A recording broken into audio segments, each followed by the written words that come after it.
올해 39세인 양페이는 중국 광동성 마오밍시 가오조 다장촌 출신으로 부양 가구 공장에서 가구를 만드는 일을 하고 있었습니다.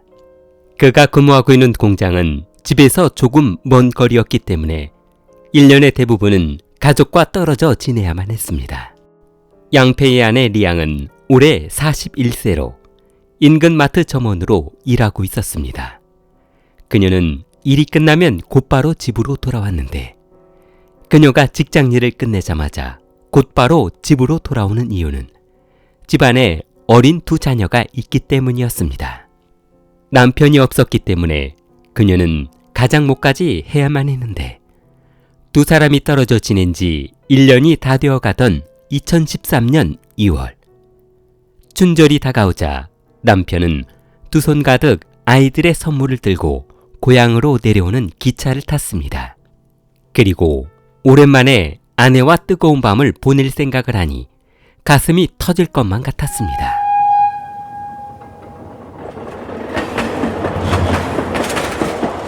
여보, 나왔어. 리양은 양페이가 들고 온 선물이며 가방을 받아들고 우리 자기 그동안 고생 많았지? 내가 맛있는 저녁 차려놨으니까 어서 먹어. 그리고 자기 주려고 옷 한벌하고 비싼 고량주 사놨거든. 아이, 뭐야. 명절이라고 내가 애도 아니고 선물을 다 사주고 그래.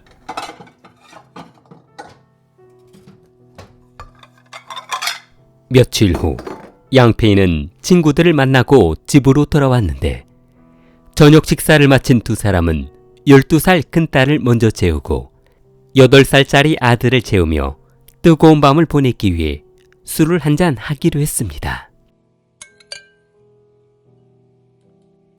2월 13일 저녁 침실로 들어간 양페이는 1년 동안 관계하지 못한 한을 풀기 위해 서둘러 옷을 벗었습니다. 아이, 빨리 올라와. 나 미칠 것 같다고. 남들은 오줌보가 터진다고 하는데 나는 정자가 꽉 차서 터지기 일보 직전이라고. 알았어. 알았으니까 좀 조용히 해. 애들 깬다고. 알았어. 조용히 할 테니까 빨리 올라오기나 해. 그때 리양이 양페이를 보며 아니 뭐야. 이대로 하려고? 콘돔은? 어? 콘돔이라니? 그게 무슨 말이야? 아이, 급해 죽겠구만. 그리고 부부 사이에 그런 거 왜 필요한데? 리양은 양페이를 밀치며 저리 비켜. 그거 없이는 안 돼. 아니, 그게 무슨 말이야. 나 1년 동안 참고 기다렸다고. 글쎄 안 된다니까. 나 먼저 잘 테니까 그런 줄 알아. 당신은 불이나 꺼. 순간 양페이는 머리를 무엇인가로 맞은 것처럼 멍했습니다. 아내가 단 한 번도 이런 적이 없었는데 갑자기 왜 이러는지 이해할 수 없었습니다. 리양은 등을 돌려 벽을 보며 잠들어 버렸고 혼돈에 빠진 양페이는 아내가 저렇게까지 하는 이유를 알아내기 위해 생각에 빠졌습니다. 양페이는 무엇인가 떠올랐다는 표정을 하며 리양의 어깨를 잡고 흔들어 깨웠습니다. 야, 그러고 보니까 엊그제 마트 앞에서 어떤 놈하고 희덕거리고 웃고 있던데 너 혹시 그 놈하고 같이 지내는 거냐? 리양은 잠에서 깨어 짜증이 난 말투로 아니 자고 있는 사람 깨워서 그게 무슨 말이야. 내가 남자는 또 뭐고. 돈도 못 벌면서 유난 떨지 말고 그냥 잠이나 자세요. 야, 너 지금 뭐라고 그랬어? 양페이는 누워있는 리양의 어깨를 자신 앞으로 돌려 세우며 에이씨, 뭐라고 했냐고! 왜? 내가 틀린 말 했어? 나도 당신 자존심 상할까봐 이런 말 안 하려고 했는데 당신 월급이라고 해봐야 내가 받는 월급 절반밖에 안 된다고. 아니, 그런 얘기를 지금 왜 하는 건데?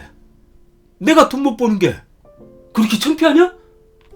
그래, 너무 창피해서 친구들한테 말도 못했다. 으쩌찡해. 돈도 못 벌어. 배운 것도 없지. 부모라고 물려준 재산이 있어. 뭐가 있어? 그만 안 해?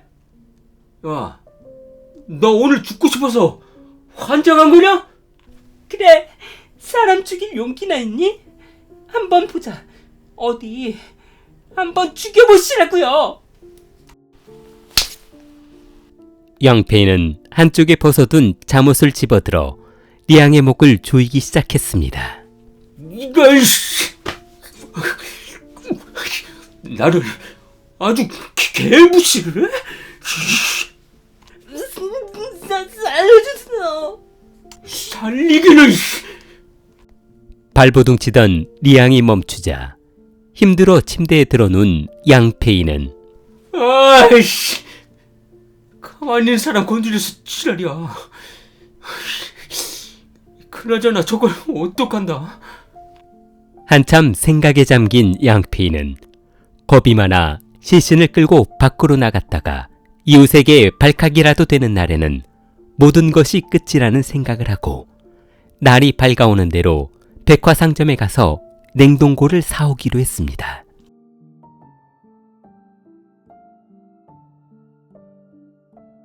(2013년 2월 14일) 양페이는 백화상점이 문을 열자마자 가전제품이 있는 쪽으로 달려갔습니다. 아이, 선생님, 뭐 도와드릴까? 냉동고 있죠? 네, 이쪽으로 오실까요? 예, 이쪽에 쭉 보시면, 예. 이걸로 할게요. 이건 저희 매장에서 가장 큰 냉동고인데 혹시 음식 체험하시나? 아니요, 가정집인데요. 그냥 이걸로 해주세요. 예?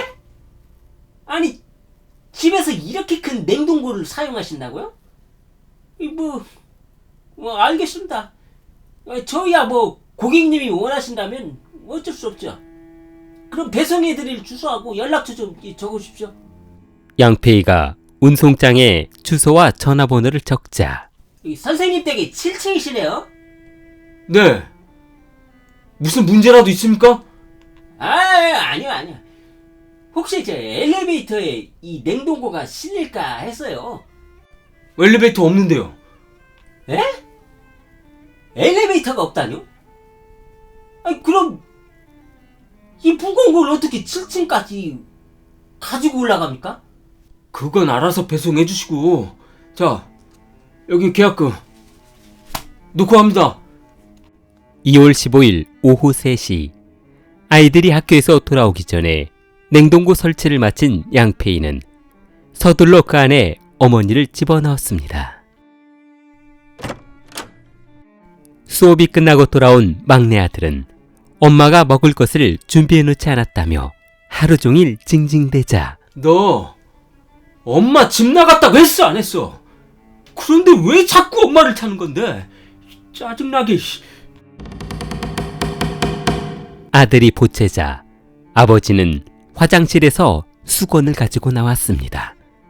그리고 아들이 더 이상 울지 못하게 처리해버렸습니다. 양페이는 냉동고 문을 열며 아이씨, 자리도 좁아 죽겠는데 징징대는 것이 이렇게 많아. 2월 17일 저녁 7시 식사를 마친 큰딸이 며칠째 어머니가 보이지 않는다며 아버지에게 묻자 엄마 집 나갔다고! 도대체 몇 번을 말해 알아들을래? 너 한 번만 더 엄마 물어보면 그땐 아빠가 가만히 있지 않을 거야.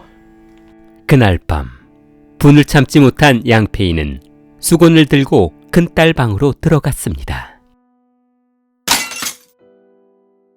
아이씨, 이제 집구석이 좀 조용해졌네. 그러길래 말을 잘 들었어야지.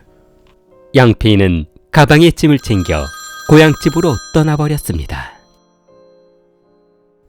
리앙의 여동생은 언니에게 수차례 전화를 해도 전화를 받지 않자 양페이에게 해보았습니다. 그러나 양페이도 전화를 받지 않아 무슨 일이 발생한 것으로 생각하고 경찰에 신고했습니다. 2013년 2월 19일 오전 10시 신고 전화를 받고 출동한 경찰은 곧바로 현장에 출동했고 인기척이 없자 현관문을 부수고 들어갔습니다. 그러자 집안에는 뭔가 어색해 보이는 대형 냉동고가 거실 한가운데 차지해 있었는데 아무리 생각해도 집안에 그렇게 큰 냉동고가 설치되어 있는 것이 이상해 열어보았습니다. 냉동고 안에는 세구의 시신이 얼어 있었는데 차마 눈을 뜨고 볼 수 없는 광경이었습니다.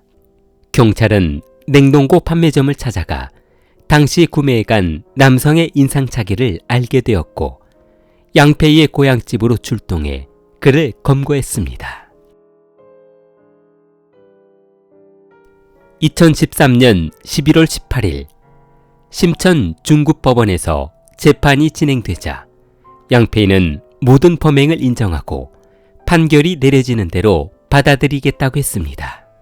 2013년 12월 18일 선전법원은 가족을 살해하고 냉동고에 집어넣은 양페이에게 사형을 선고했습니다.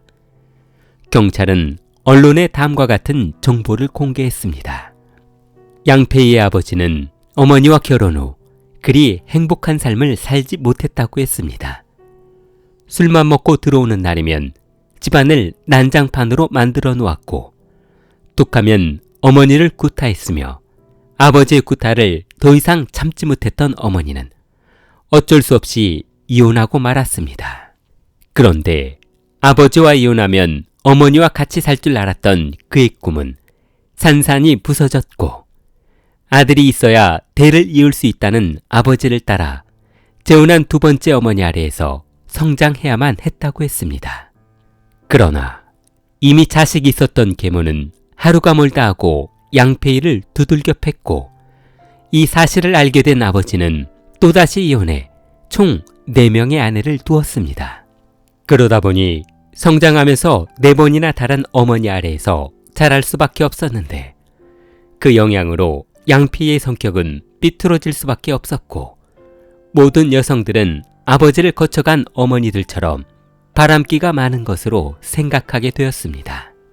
그의 의처증은 아주 어린 시절부터 여성에 대한 불신이 시작되면서 싹트기 시작했습니다. 양페이는 결혼하자마자 아내와 성격이 맞지 않는다며 일부러 집으로부터 멀리 떨어진 곳에 직장을 얻어 별거 생활을 자처하고 있었습니다. 본인은 순고하지만 아내는 믿을 수 없다는 잘못된 생각이 돌이킬 수 없는 사건을 만들고 말았습니다. 킬리를 사랑하는 마음을 좋아요와 구독으로 표현해보세요. 킬리였습니다.